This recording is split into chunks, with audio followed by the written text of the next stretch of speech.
21일 연속 신규 확진자가 나오지 않는다고 발표한 베트남 정부는 C19 사태로 단단히 걸어잠근 빗장을 이제 슬슬 풀려고 하고 있습니다. 베트남 현지 언론 VN 익스프레스 보도에 따르면 C19로 직격탄을 맞은 관광업계는 지난해에 비해 외국인 관광객 방문이 38% 급감했고 수익은 전년 대비 45% 감소한 7조 9천억 동 하나 약 4,124억 원을 기록했다며 이는 C19 사태를 맞은 베트남 정부가 국경을 봉쇄하고 국제 항공편의 운항을 중단하는 등에 따른 결과였다고 합니다.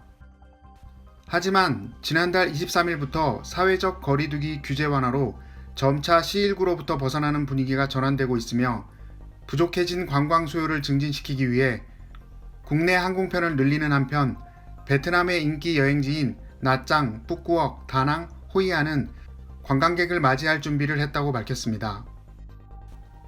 구독, 좋아요, 알림 설정은 신규 유튜버에게 큰 힘이 됩니다.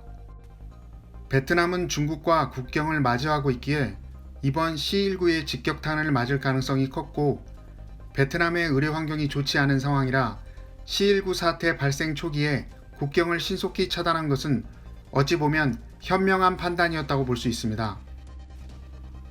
만약 우리나라처럼 국경을 오픈한 채로 이번 사태를 맞이했다면 의료체계가 제대로 구축되어 있지 않은 베트남은 큰 위기에 빠졌을지도 모르겠습니다. 하지만 말입니다. C19로 인해 한국의 상황이 심각해지자 베트남 정부는 곧바로 우리나라에게 손절하는 모습을 보였는데요.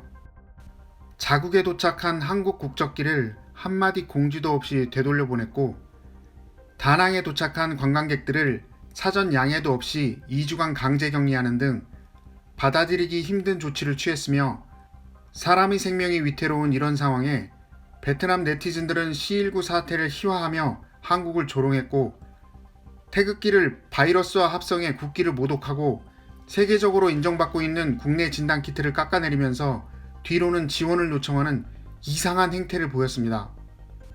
이런 엄중한 상황에 힘내라는 응원도 아닌 조롱을 한다는 것은 아무리 상황이 급했다 하더라도 용인될 수 있는 것이 결코 아님을 베트남은 알아야 합니다.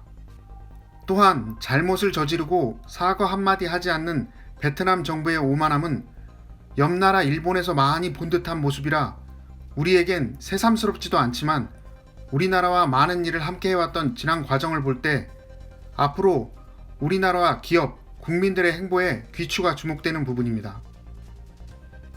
앞서 일본의 경제 제재에 맞서 우리 국민들이 보여준 불매운동의 철퇴를 이제는 베트남에 내려야 할 때가 아닌가 생각합니다. 박항서 감독의 연봉을 삭감하자는 일부 베트남 기사에서도 볼 수 있듯 베트남은 특유의 국뽕 정신으로 자신들이 위대해서 베트남 축구가 발전했을 뿐 아무 감독이나 왔어도 그만큼은 했을 거다 라는 막말을 하지 않나. 언제는 자기들 입으로 큰 스승이라며 불렀던 박항서 감독에게 비아냥대는 언론과 네티즌들을 보면 그들의 종족 특성이 그대로 드러나 보인다고 할 수 있을 것입니다. 그런 그들이 C19 상황이 조금씩 나아진다고 판단하여 자신들의 돈줄인 관광업을 정상화시키기 위해 외국인 관광객의 대부분을 차지했던 중국과 한국에게 손을 흔들고 있습니다만 과연 예전에 행복했던 시절로 돌아갈 수 있을까요? 우리나라를 배신한 것도 모자라 일본과 짝짝꿍했으니 앞으로도 쭉 침몰하는 일본과 함께 장밋빛 미래를 그려나가길 바라봅니다. 오늘의 영상은 여기까지입니다. 시청해주셔서 감사합니다.